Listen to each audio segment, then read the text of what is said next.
Good evening. My name is Brent Omanero.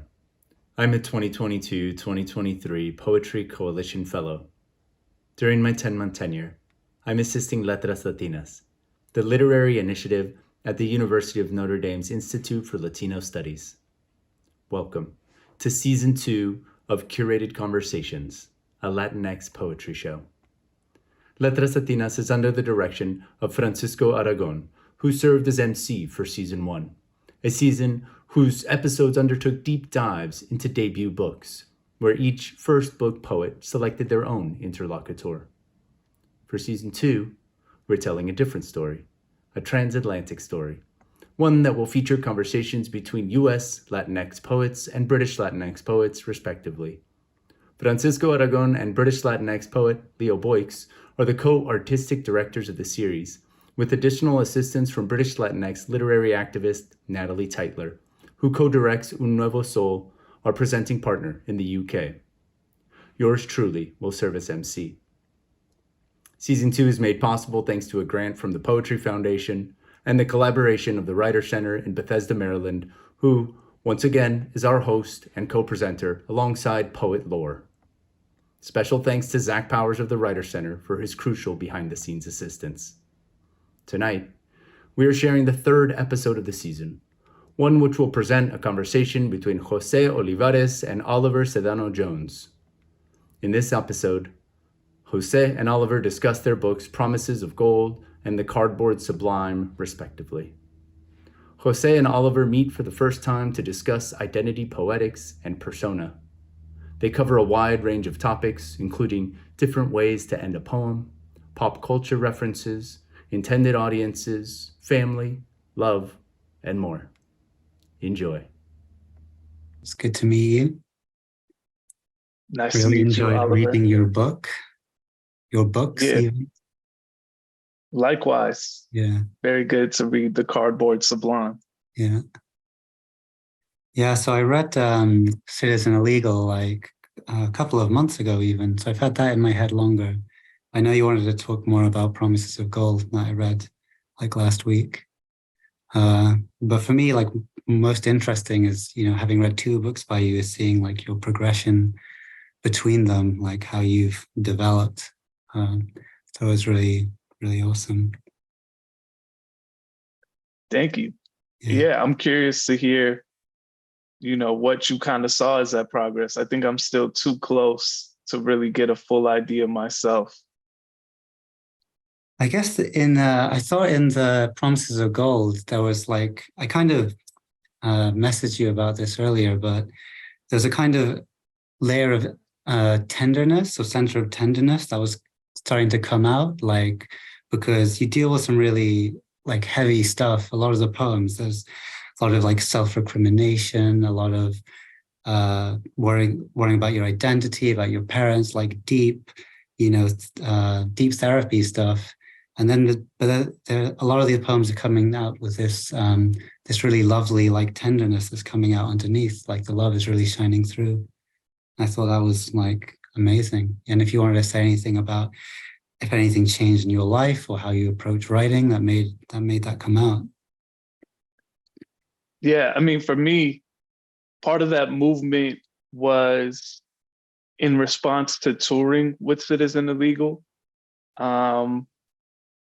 And having experiences with readers who, particularly at the beginning of the tour, I was kind of expecting particular poems to resonate the most, poems about, like you said, identity, race, belonging, the United States, migration, those kind of like big, heavy topics. I thought that those were the poems that people reading my collection would want to talk about the most. And what I found was that actually the poems they wanted to talk about the most were poems, poems that for me felt a little bit quieter, poems that, I wrote, they're meaningful to me, but I included them in the collection as a way to kind of counterbalance the poems that for me pop more. Poems about my relationship with my dad or family, But those poems, you know, were not quiet to the readers at all. Those were the poems that they wanted to talk about the most. Yeah. And so what I learned maybe was that while publishing in the United States has this idea that Latinx writers are maybe most valuable when we write about Latinidad, that actually, when I was talking to readers, what they were most curious about was just like the intimate ways that we're in relationship with one another. Like, you know, I would meet all sorts of readers, particularly young men who were like, yeah, you know, I have questions about identity, but, you know, your dad sounds like my dad, and I've never really had anyone to talk about that stuff with. So for me, that was kind of the progression, right? Like turning to book 2, thinking about how I could write more into some of the questions and wants that my readers brought up to me from the first book. No, I completely relate to that because when I was reading, like in Citizen Illegal, there's this poem, Mexican disambiguation poem, I think. And I was reading that and I was like, ooh, this feels like important work, you know? Like I was reading, I was like, yeah, damn. But then the ones that made me like feel more emotions, as opposed to just like in my head being like, this is important work, was like in the new one, the basketball, Bulls versus Suns poem. Like I think that poem is like really moving, really touching. The technique is amazing. Like, yeah, I want to hear more about that one, I think. About Bulls versus Suns? Yeah, that might be my favorite on first read. That's cool. That poem is probably the oldest poem in the new collection. I wrote that poem back in like 2012, 2013. Yeah, in my mind, I was trying to, I had just listened to like this famous author talk about how he was a fiction writer. He wrote these beautiful novels. But he was like, I try to work on 2 levels. Like on one level, there will be readers that read my novels, and on the surface, there's like a lot of slang and sex and violence, and that'll hook people in. But I'm hoping that underneath that, there's this kind of conversation that'll get them thinking about, like, so for whatever reason they pick up the book, right? Maybe they're drawn by some of the language, or they're drawn by some of the content of the book. But underneath that, hopefully it starts getting them to ask questions about, well, how do I relate to other people? How do I relate to myself? How am I behaving in my relationships with other men and with women and with family and all these other questions, right? And so when I heard that writer talk, it got me thinking about, how I could do that within poems, right? Maybe write poems. And it kind of works for poetry, because poetry, for me anyway, it's not really about anything. Like poetry can be about anything. For me, it's more about how a poet writes towards some realization, right? And so I had this idea to write a book of basketball poems where, maybe it would draw readers in because they're like, I don't like poems, but I like basketball, so I'll pick this up. And then underneath the basketball would be all of these different emotional and kind of social questions and dynamics that hopefully would make the reader want to think and maybe write or reflect or whatever. And so that poem came out of that exercise of being like, how could I write these emotional basketball poems? And it's also just like, for me, that was probably one of the first poems that I wrote about my relationship with my dad that did not leap straight into anger, right? It was kind of the first time that I was able to take a step towards a different type of emotion. So for me, that poem was very meaningful in my own development, which is why I wanted to include it in this collection. Yeah, it's interesting. like the emotional range that you might feel comfortable with writing in a particular poem. Like anger is the classic, like defensive one where, you know, you feel safe while expressing it kind of thing. So it can be a lot harder to try and like reach underneath that and find a more vulnerable feeling. Because the Bulls versus Sun poems, right? That's one about your dad. And then there's the right before that, there's one, I think it's the one about mosque dancing with your mum. And it's just having like these, the two parent poems side by side. There's something like, well, I only had a PDF, but I imagine on the page, you know, maybe they're actually side by side. And it's like the two parental relationships like affecting you as the reader at the same time. I mean, I hope they're side by side in the book because I think that would be really beautiful. Yeah, I'd have to grab the book to see. They might be back to back. Yeah, but that would be interesting as well. They're not facing each other. Yeah. Right. Yeah. Yeah, I honestly would maybe prefer that, given my own relationship with them. You know, one of the things about the cardboard sublime that I was interested in and that immediately struck me as something different from the way that here in the United States, we're kind of taught to write about identity, is that there's very little mention, at least explicitly that I could find, about your Peruvian heritage in the cardboard sublime. And I was wondering, when you were on your journey as a writer, did you ever feel any pressure to include more of that heritage in your writing? Did you, I guess I'm wondering what the different pressures are on you being from the UK, being in the UK, that you feel, and to what extent there's these pressures of like writing some kind of, you know, racialized narrative. Yeah, like I do feel it sometimes, like especially as I try and get things published, get like some attention or find ways to like explain my writing to someone, like in the abstract, not through the writing itself.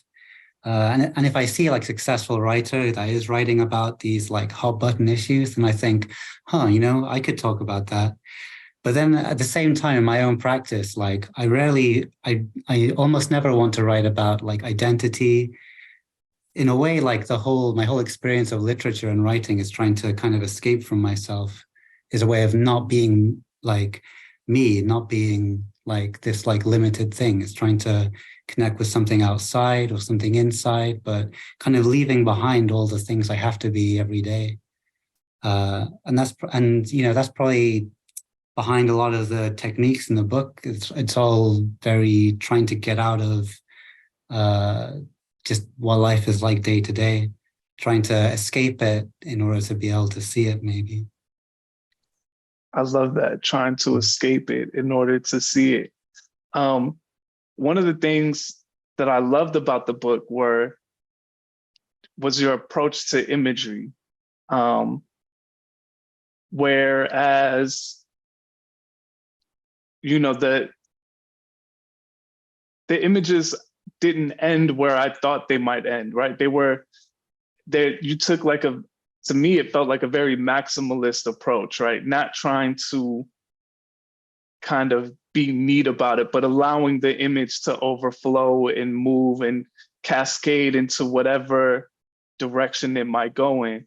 And the images were to me, they felt surreal at times.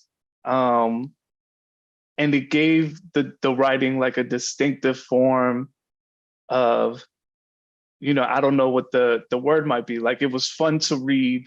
It gave it like a dimension of excitement. And I wanted to know about your approach to writing images. Like, where does that come from? And how do you know when you feel good about an image in a poem? Well, I mean, the feel good thing is just, does it feel good? You know, I can't reduce that any further. But where's it coming from? I guess the main influence there is going to be Hera Lindsay Bird and a bunch of other sort of New Zealand poets coming out of Wellington. like people describe her writing as kind of like cartoonish, even like she really goes overboard on the images. And it's kind of like what you were saying before, how a way of drawing people into the poem, like you used like slang and certain like references. It's a bit like that. It's kind of like a calling card. It's a way of creating like an aesthetic that is like immediately striking, and also gives. And then because it's kind of loud, really. You know, the like you're calling it maximalism, because it's so loud. It creates this like artificial surface of the poem, and that's something that I can then work against as I write it, because it's not like I'm just content to have a crazy image and someone gonna read that and be like, oh, look, I've never read this. But you want to like for there to be something a bit more human coming out underneath it. So it's a way of like hiding something in order to like then sort of reveal it, like a kind of magician's trick. Yeah, I love that. And it has me wondering about, how you approach the ending of poems, which feel,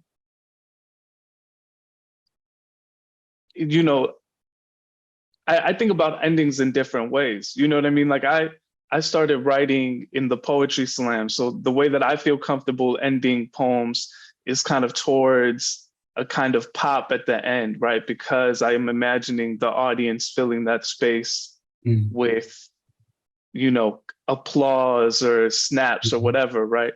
And in many of the poems, there's this of yours that I read, it feels like the end is not necessarily a rise, but almost like a whisper or a downward movement, if that makes sense. Yeah. And so I'm curious about how you end poems, but in particular, and maybe this poem doesn't work at all, maybe it has a different ending, but the poem that I love the most of yours is, I think it was called The End of the Table. Yeah. Is that which is, it has this experience of watching a turtle kind of move from one end of the table to the other, and it's making such slow process, but then the turn at the end just, I don't know, it really left me quite stunned. So I was wondering if you could talk about maybe your approach to endings in particular, but then, that poem and what it means to you, and kind of what is your relationship to that poem? Good. I'm glad you like that one. For me, that one is like almost too goofy in a way, but I like it, I wanted it in there. But with endings, so yeah, like I would say I'm coming from like a total opposite approach to like the sort of like ending on a bang, like mic drop, walking away to like the shouts and the cheers. Because like my poetry, one of my poetry teachers is called Jack Underwood, and he kind of he's really keen on poems that kind of avoid conclusion. They don't like tell you what to feel, and they don't like they're not ending on a punchline. They're not trying to like kind of conclude. He always preferred it. There's this classic editing advice, which is to chop like the beginning and ending off your poem, and then just keep the climax, because if you like kind of tie it in a ribbon and hand it to someone, you're kind of denying them the opportunity to like to finish the poem themselves, with their own reaction. Because that's, in a way, that's the last line of the poem. It's like when you finish it and then you're left with your own thoughts, you're kind of finishing the poem yourself when you read one. So yeah, like I always want to end a poem with something that's like just gives you some space, something to enter into, something where you as a reader can be creative and has a bit of chance. I don't always do it. I would say, I sometimes do want to go for like a funny punchline or whatever, but something I try and hold back from. Yeah. Absolutely. I mean, I think it works great. I really enjoyed the endings. So that was one of the things that struck me for sure. I was going to ask, kind of unrelated, but the this is kind of going back to personas and identity. Like you're very much like the speaker of your poems, you know, like in your foreword to Promises of Gold, you say like, this is about my friends, this is about my family, this is what I wanted to write, but then it was warped by this and that. And I wanted to ask, like, yeah, how do you manage? Because for me, poetry is very much about personas and wearing masks and trying to like say what you need to say through someone else's voice in a way, like the person you're creating. And I think, you know, it's sort of necessary as much as you try and write from yourself authentically, like inevitably on the page, it's almost like it's someone else reading those words back to you. So I'm wondering like how you navigate that. Yeah, for me, I very much see myself as writing through an invented person. In part, I think about this with my name. So my name is José Olivarez, but of course I was born in the United States. So on my birth certificate, you know, there's no accent mark on the E of my name. That's something that I added to my name when I started writing poems, really. And so for me, you know, I've kind of invented myself as a writer, you know, in part coming back to the name, like through my name, which was, you know, a necessary invention given the limitations of the English language. And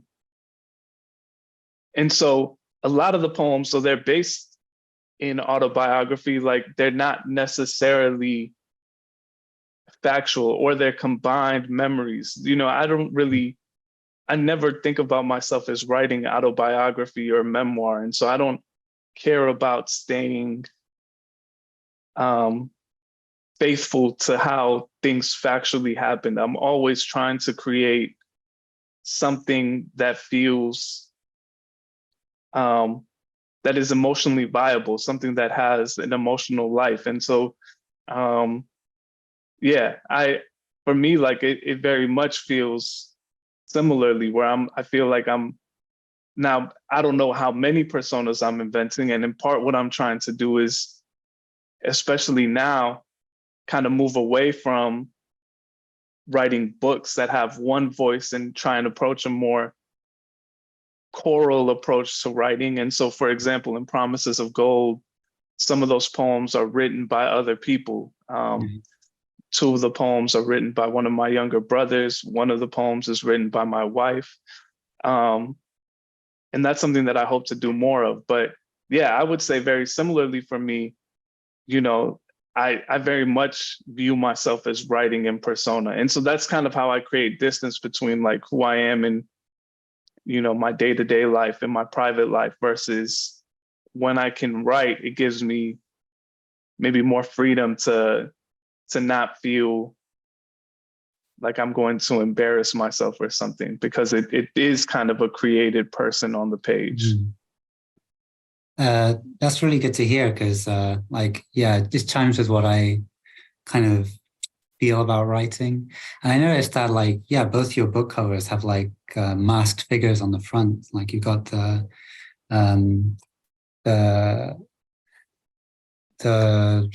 bird mask in Citizen Illegal, and then the luchador mask in the next one. So, you know, that makes sense to me.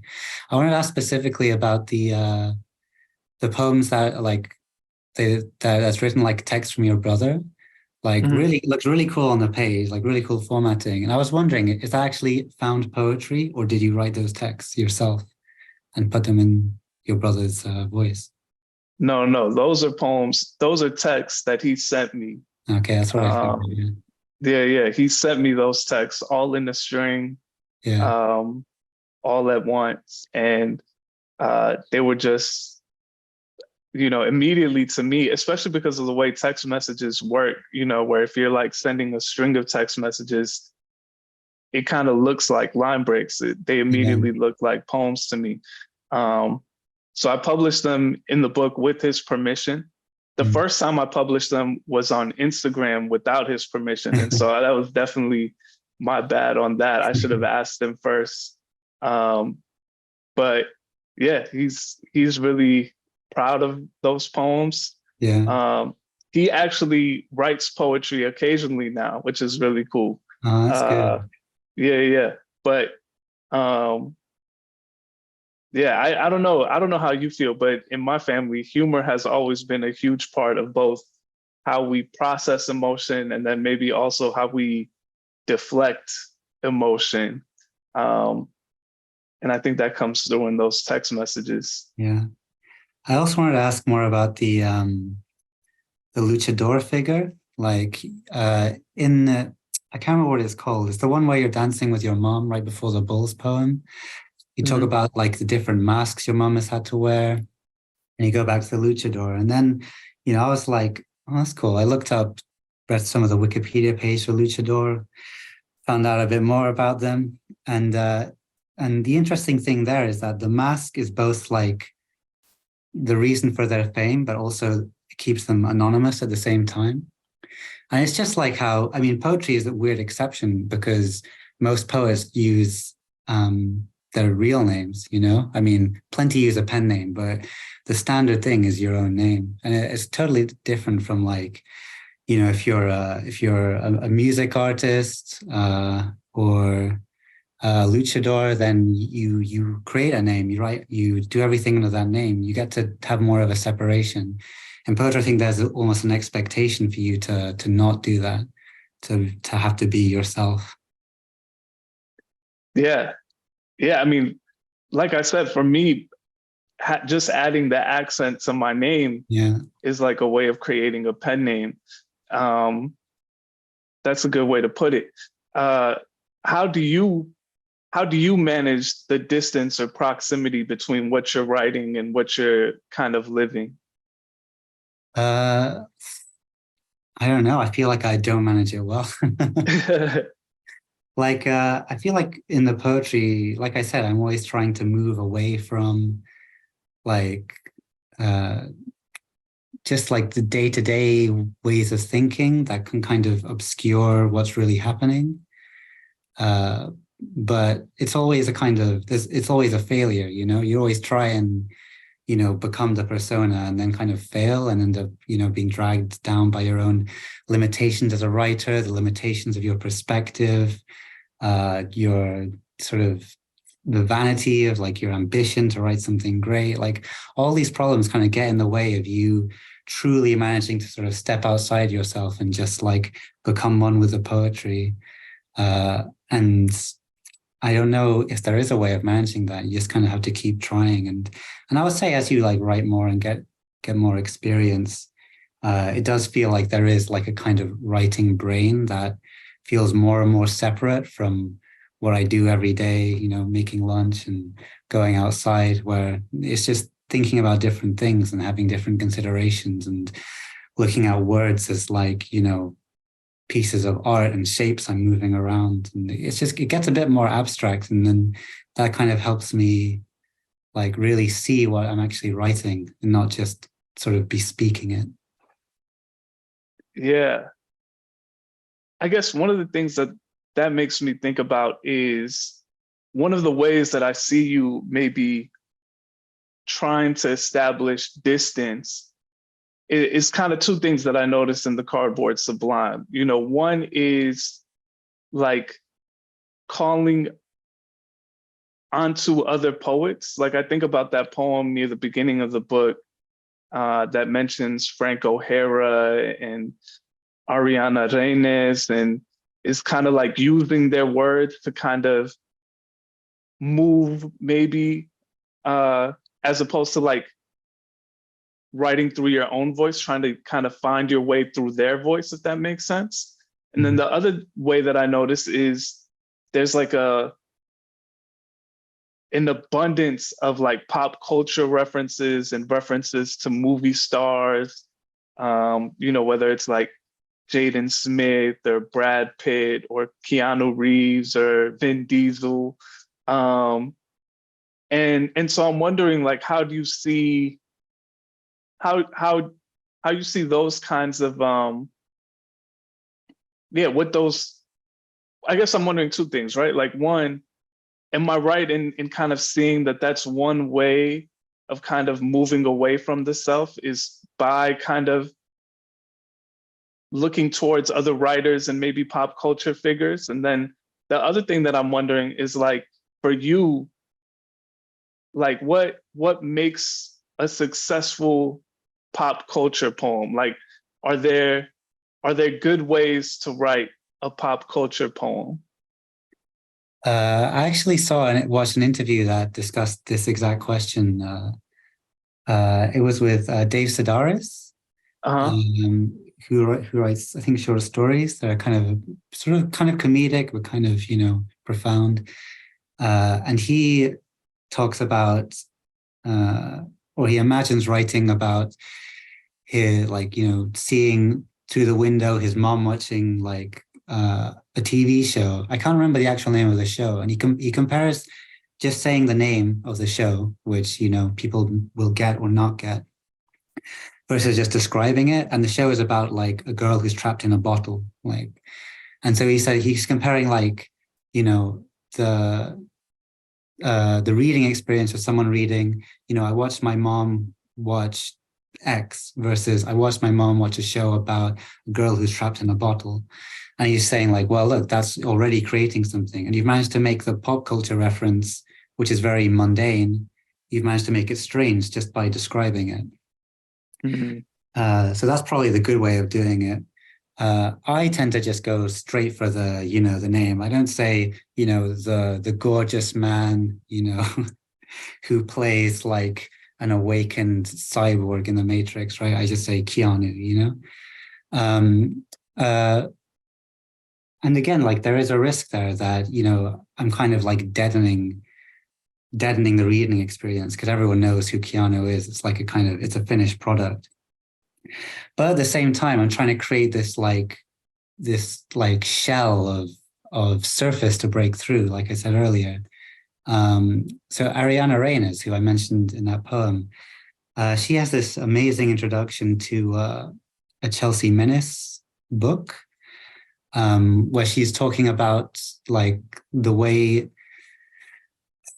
Chelsea Minnis has tried to dismantle this kind of confessional lyric I by going towards poems where everything is this kind of surface, and she's always writing about champagne and velvet and these kind of glossy, cold signifiers. And that's kind of how she is creating a contrast between, the fraught emotions she's sometimes describing versus the kind of the coldness of pop culture, the coldness of these superficial symbols. So in the same way with, when I'm throwing out Keanu and Brad Pitt, I'm giving this very glossy, superficial, 90s celebrity magazine kind of contrast that's trying to cloak the vulnerability that's happening, the heartbreak or the pain that's sort of underneath it. That makes me now want to go back and reread some of those poems to see how I read them, given our conversation. Yeah. Well, it's kind of similar how in a lot of your poems, it's sometimes it's how that you kind of layer the sort of the political rage and the personal and the personal pain, because you mentioned Eduardo Galeano in your foreword. So I read maybe 30%, according to my Kindle, of Open Veins of Latin America. And I was reading it, and it was I was feeling furious reading that stuff, It's the more you read, the more it gets to you, and it kind of was hard to feel anything else, when I was reading that. So I was wondering how in your poems, how you find that emotional tonal balance between the really upsetting dark things you're discussing, but also trying to keep the humanity and not reduce your whole community to like a statistic or like a historical tragedy. Yeah. I mean, there's a lot to be enraged about, and I think rage is one of the emotions that I want to write into more, if only because it feels like a lot of the poems that I read, and this might just be my own limitations as a reader, are anger averse. You know, they tend to shy away from anger. Mm.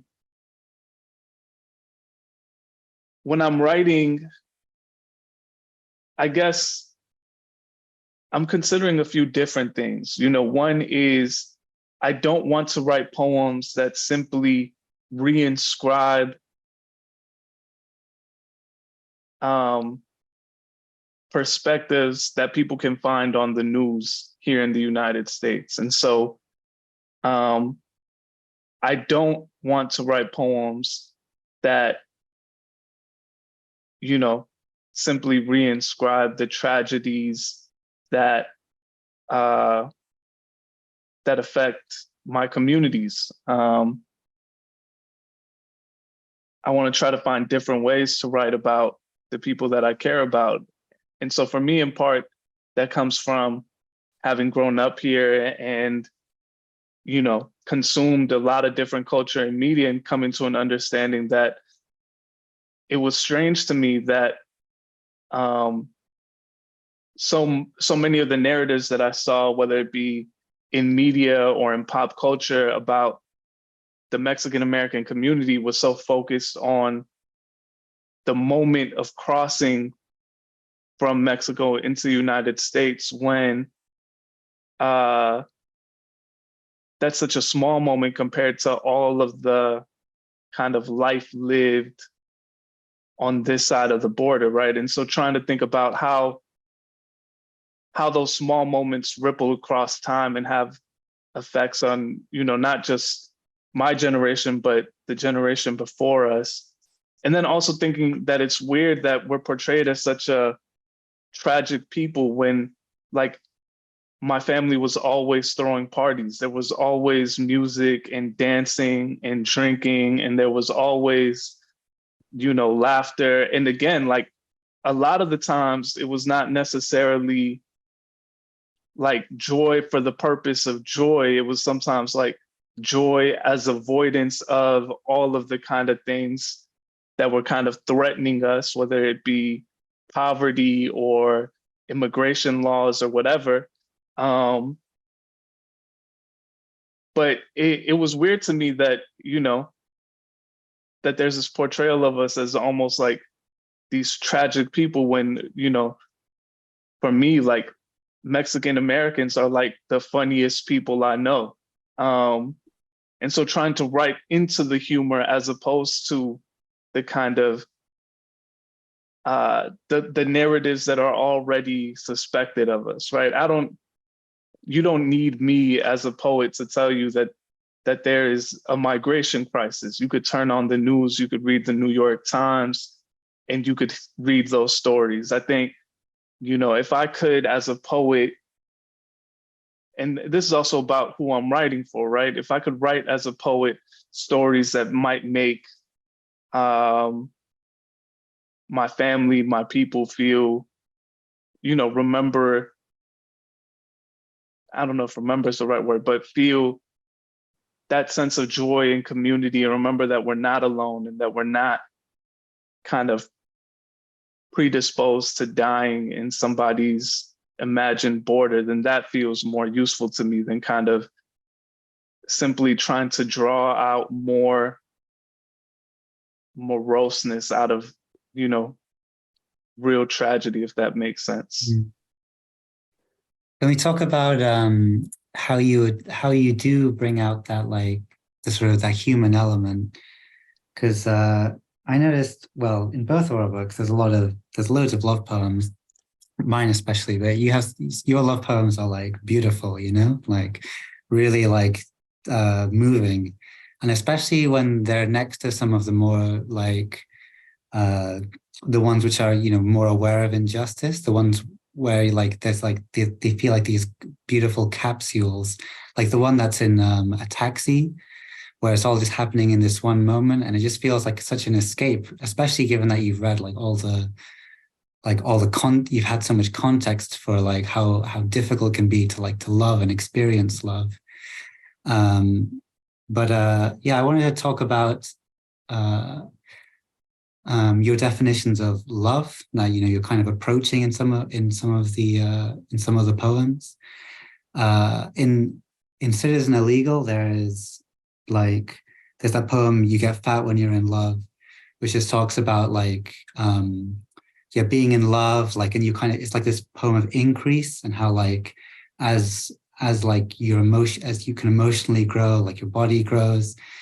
But then there's these other poems where like Love is Violence, the poem about the belt, where like that's also a very physical kind of form of love. And just like, and to contrast that, at one point you say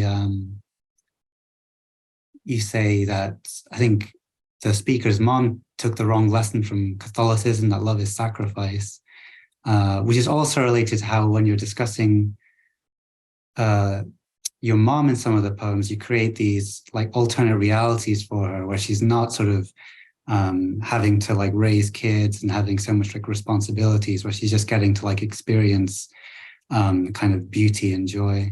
So yeah. Yeah, I don't know. I think I don't know what my definition of love is. I think it kind of depends on the context and the moment, which is maybe what draws me towards writing so many of those poems, and why it kind of seems to shapeshift moment to moment. I think the love I feel in my relationship towards my dad is different than the love that I feel in my relationship towards my mom. And so, it necessitates different language. I create the different realities about my mom because, this goes back to the kind of poem with the luchador mask. It's like my mom has only really allowed my brothers and I to see one side of her, which is her as a mother. We didn't get to know my mom as, a 20-something running across the city. We didn't get to know her as someone with no responsibilities. And so, trying to like invent something for that formlessness to hold, if that makes sense. Trying to write towards that unknown with the little bits that she does let us know. And so all of those relationships are different. And I think they require different definitions and different pieces of language. One of the things that I love about writing love poems is that for me, they're hella difficult to write. I always feel like the poems are either, so many of them are either too obscure, like I am trying to be so original and new that the poems end up, they lack any romance whatsoever, you know what I mean? Or any tenderness. They just are these kind of like obscure machines that refuse all meaning. Or they have the opposite problem, which is that it feels like they could very easily become too corny. And so I think one of the ways that I've kind of approached writing love poems, and maybe in particular romantic love poems, is for me as a reader, I would much rather risk corniness than I would risk creating these poems that are so original that they kind of lose all meaning whatsoever, if that makes sense. Mm. Can you tell me more about the taxi cab one? Like, when you wrote it, how you wrote it, like what your idea for the poem was? Yeah, so my wife, when she sees me writing, she has this habit of like walking over to me and being, like telling me to write a poem about her. And this is like a very maddening thing because it's so hard to write love poems, like I said, and it's even harder to write them on demand. But I just have this kind of like, she doesn't really tell me that anymore because she knows that it kind of throws me off balance. But now it kind of lives as like a refrain in my head, this kind of idea like, oh, I should write a poem about her. And so love poem beginning with the taxi cab kind of started with that refrain, thinking about how I could write a love poem for her.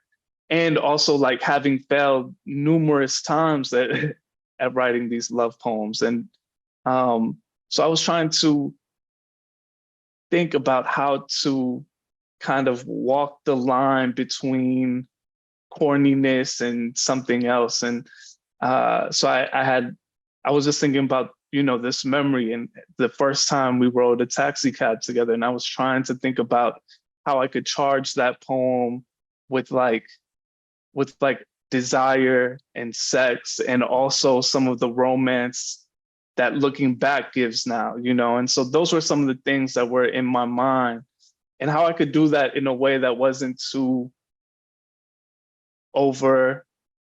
I don't know how to put it. I feel like it's very hard. How do I put it? I feel like it's very hard to write a poem from like a heterosexual male perspective that is charged with sex that doesn't feel like kind of gross and perverse because of the power dynamics, if that makes sense. Yeah. And so I was trying to figure out a way to kind of charge the poem with sex without it feeling kind of gross or over the top or domineering in a way that was decidedly unsexy. Well, you did a great job because, like, that didn't even occur to me. Like it was just like a wonderful, like capsule, like filmic. It was, moving, very moving. Thank you. I appreciate it. Like I said, it's hard for me. So I appreciate the compliment. No, because like, if I read maybe Sharon Olds or someone, the way she can write a love poem is like out of this world. I tried to write poems like that, but it's impossible. Yeah, no, I love Sharon Olds' poetry and her love poems in particular. Do you have a favorite book by her?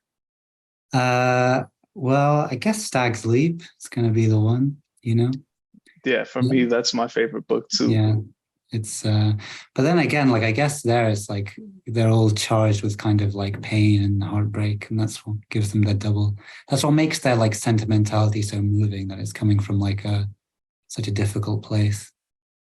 Yeah, I was going to ask you because it feels like, for example, I believe like almost all the poems in part one of your book are breakup poems, or at least they feel animated by the dissolution of a relationship.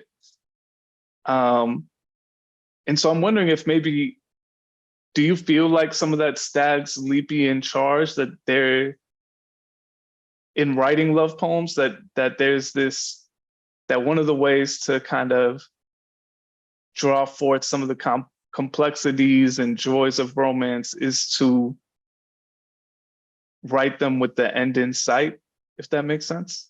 Yeah, I think so. Like, it's hard to write a poem that's just, love in like its sort of infant form, where there's no counterbalance to it, it's just all ever expanding, like in like the taxi cab poem, it's coming, I think maybe some of the weight of it is coming from time and the reflection and how that moment has changed in your memory.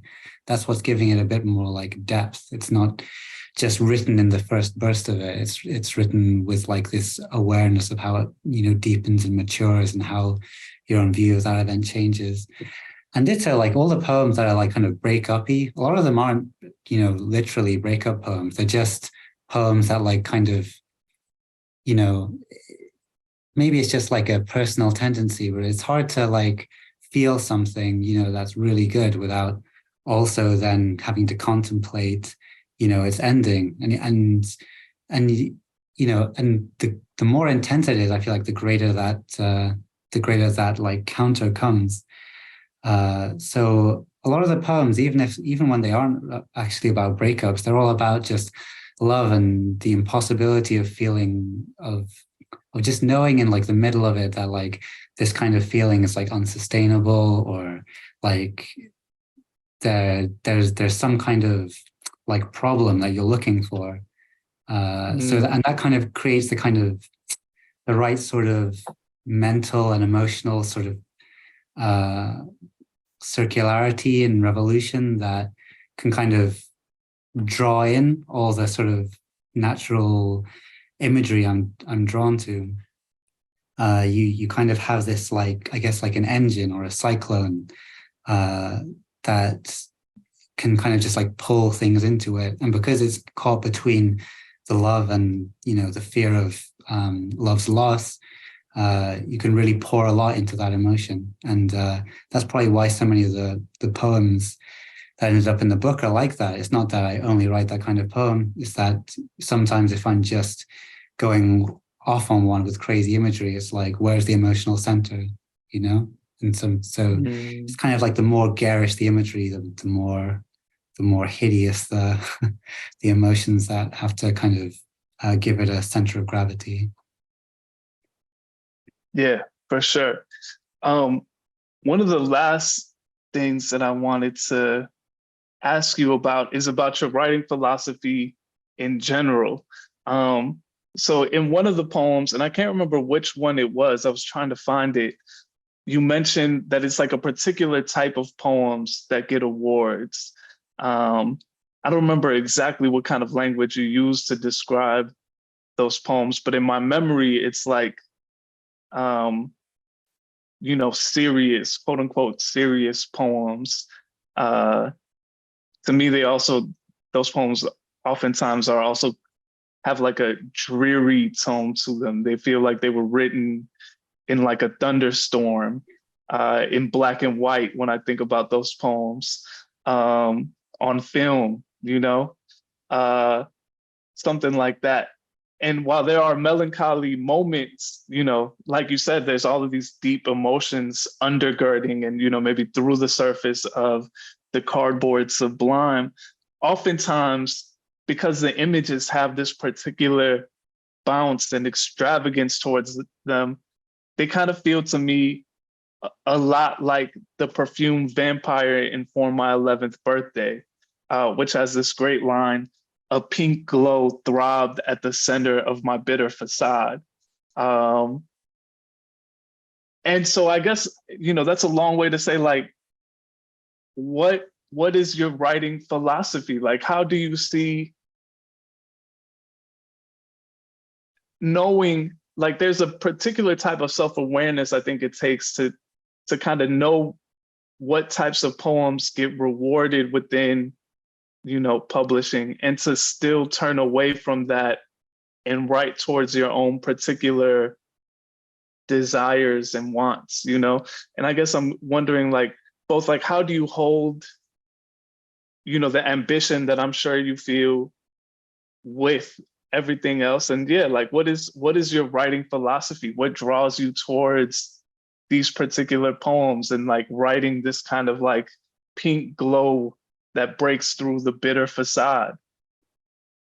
I guess it's like, if in poetry, I kind of want to turn towards my own thing and kind of avoid any pressure to write like a particular way. I mean, that's just like an example of like the broader reason I write poetry, as opposed to doing, something more easy or enumerative. It's like, there is pressure to do things other than poetry, and you really have to like look inside yourself and be like, why do I prefer doing this to doing like, something productive? And it's the same in the poems. Once I've decided to do that, like, I feel like I'm all in. Like, I don't want to then within poetry then be like, oh, how can I, create the most, productive poems, the poems that are going to connect with the most people. Or satisfy certain aesthetics that it would behoove me to satisfy. I feel like the only way that I can, justify even the initial decision to like be a writer is to go all the way and follow like what I personally like find like liberating in my reading and in my thoughts. And that it tends to be like kind of stuff that is, kind of like lighthearted, but serious, like if I see a certain like there's this kind of like doomerish meme culture that's like, everywhere on all the things I follow. And sometimes they'll have a line and I'll find the line like so funny and so profound. And I'm just like, yeah, that's the kind of like vibe that like I think kind of lets you out of like the cage of, worrying about the pragmatics of your life. And that's the kind of poetry I want to write as well. Like there was one, I can't remember the exact quote, so I might butcher this, but there was one that was like, follow your heart, but make sure you also stay in front of your heart. Keep your heart inside you as you walk, kind of thing, which is just like taking, follow your heart, sort of very typical metaphor, but then just literalizing it and being like, well, when you're following it, you also have to stay ahead of it. Otherwise, it would exit your body. And it's kind of like grotesque and kind of dumb, but also kind of like funny. In speech and in writing, it's missing like the little picture that would be alongside it. But something like that, I feel like it's not particularly profound. It's not super like clever. It doesn't address like an issue, but it changes something in me when I think about it, and it changes that phrase for me forever. So like something in there is what I want to write towards. But yeah, I want to ask you exactly the same question back. Like, like how do you balance? Because I think when you're part of a sort of diaspora culture, then like there's this like twin pressure. One is to like sort of exoticize and fetishize yourself, like which you really talk about in Citizen Illegal, especially, where like you're always talking about like Mexican heaven and throw it, and kind of like forcing all the stereotypes onto the reader and kind of challenging them to really ask themselves how they actually view Mexican Americans. And how you, but then there's the opposite pressure to kind of erase yourself, to just like take all that away and try and be like this perfect sort of Western citizen. So what's your writing philosophy regarding that, like balancing that out in your writing, but also, more generally, why you write, what keeps you coming back to the source? Yeah. I mean, I think in some ways it's very similar to you. And then I think there's some clear departures for me. For me, like, I very much want to write poems that reach as many people as possible. And I think in part that comes from my training, right, which again started in the poetry slam. And so I never had this idea that I was writing just for myself. There was always an audience that I was writing for. It was always people outside of me. And then the other, another big influence on me is rap music. And so I just have this idea of like, I don't want to write books that only other poets read. I want to write books that, my cousins who, have all sorts of professions, who may or may not read in their leisurely time. I want to write books that they want to read, that they want to show their friends. But I think in terms of like my writing philosophy, I think part of what draws me to your writing is that I have a very similar approach where like for me, it's very important that things have this kind of counterbalance, that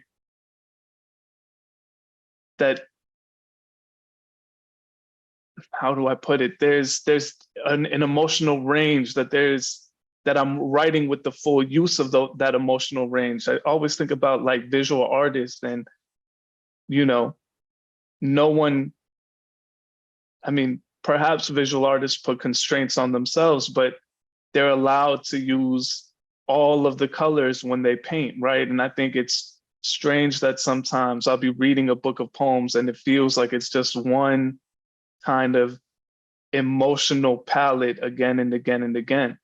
And there is this feeling that there is something possible and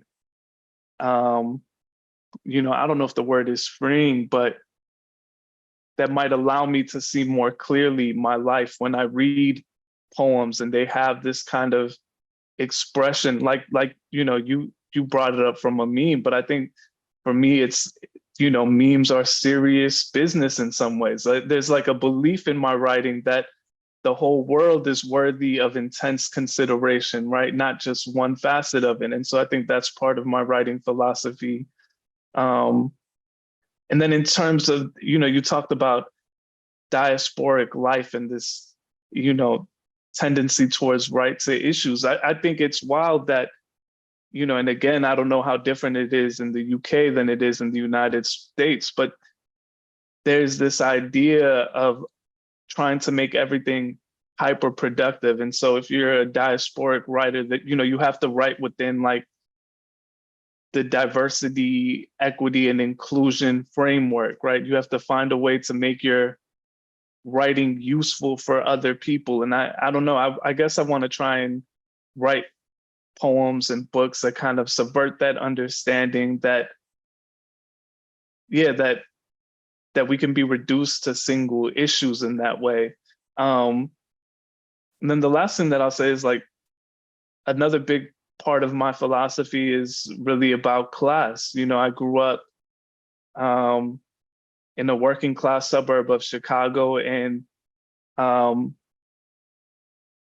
probably the first book that I read by a Latinx author was sometime when I was like 16 or 17 years old, but it was years beyond that before I read any books that were by like working class poets. This idea that you could write poems about, you know, about families that grew up in the factory or, you know, with factory culture, things like that. So all of those things are kind of on my mind and kind of undergird my philosophy. But I think I would say like connection is important to me. And then this sense of like, how do you, even in the most mundane moments of the world, how do you, through close consideration, reveal something that might be moving, that might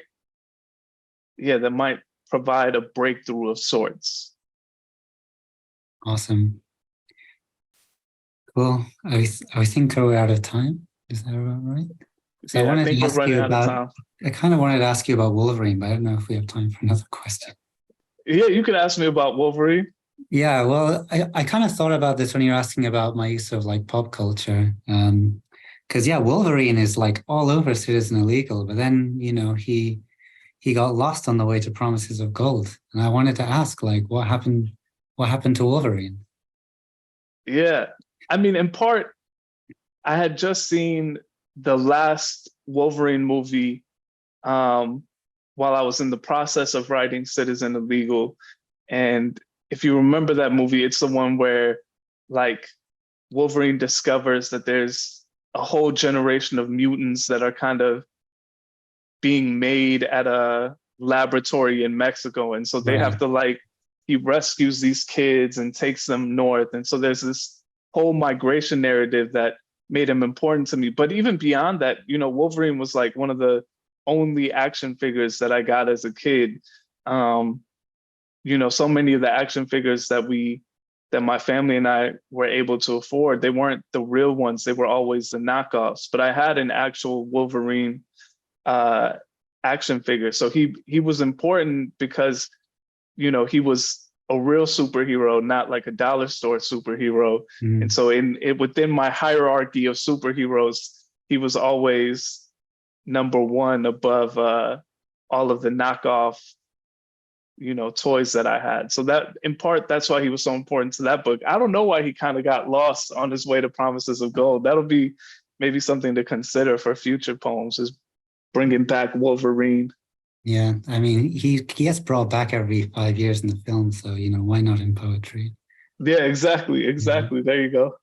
Do you think he's like, can be coded in certain ways? Because he's sort of a queer icon, but then also I think because he's contrasted with Cyclops, who's like this kind of Ivy League kind of guy, quite waspy, and he's always like in conflict with Wolverine. He's kind of more like short and feral. I'm wondering if there's a kind of racial classist subtext going on with him, because he's everyone's favorite. That's all I'll say. Yeah, I don't know. I had not stopped to consider that. And I also didn't know that he was a queer icon in that way. I hadn't read or seen anything like that. So that's also cool to know. I mean, maybe there probably are subtexts, but I was not necessarily thinking about them at the top of my mind when I was writing about Wolverine. In part, I chose Wolverine just because of like my own connection to him as a kid, and then because of this movie that, I was trying to figure out ways to write about migration without writing directly about it in the ways that were expected of me. And so this movie kind of helped me think about that. Mm. Yeah. And how about like more generally, like the figure as a superhero? Because you've got the luchador on the front cover of Promises of Gold and recurs in the poems. And again, that's like, masked sort of figure, kind of often on the side of like social justice. I can't remember, I read about one guy, I think it's called like El Santo maybe, where like they never found out who he was, and he was kind of like this kind of local hero and like distribute money to people and kind of gave people like all the things that heroes are supposed to. But it was real, as real as a luchador is. Yeah, what I like about the mask is, I mean, it's like what we were talking about with writing through persona, right? Is that, you can put on the mask and become someone else entirely. I wasn't thinking about the luchador as a type of hero. In particular, I wanted the mask to remain on the second book because there was a masked person on the first book. And so I was trying to think about how to establish some continuity between the books, even as there's, like clear breaks. But visually, I wanted it to be, you could see it, and I wanted to immediately have that question like, oh, is that another book by José Olivarez? And so I think, in part, like repeating the color combination, the red and yellow alongside the mask figure is a way to do it. Yeah, the whole style and aesthetic of it is the same kind of like bold lines and colors and stuff. Yeah, it's your brand now. Yeah, exactly. Hyper capitalist. They're really sick. If you've got a guy with like burning down buildings and holding a spray paint can on the front cover, like that's not hyper capitalist. You're safe. Maybe not, but the branding certainly has some hyper the thought of branding is, but if you're publishing books and trying to sell them, you can't really escape at least addressing it somehow, or being aware of it. Yeah, exactly. Yeah. Cool. Well, listen, it was an honor to talk to you. I really enjoyed the conversation and I loved your poem. So thank you for that. And I'm excited to read whatever you write next. No, the honor is mine. It's really good to talk to someone with like, your catalog and your profile. It's really cool. I feel, the honor is all mine. And that concludes episode 3 to season 2 of Curated Conversations, a Latinx Poetry Show. Please join us in a couple of months on Tuesday, August 29th at 7 p.m. Eastern Time for episode 4, which will feature a conversation between poets Juana Adcock and Reina J. Leon. Please register on the Writer Center website to attend the premiere. Until then, I'm Brent Omanero, a 2022-2023 Poetry Coalition Fellow, speaking on behalf of Letras Latinas. Thank you for joining us.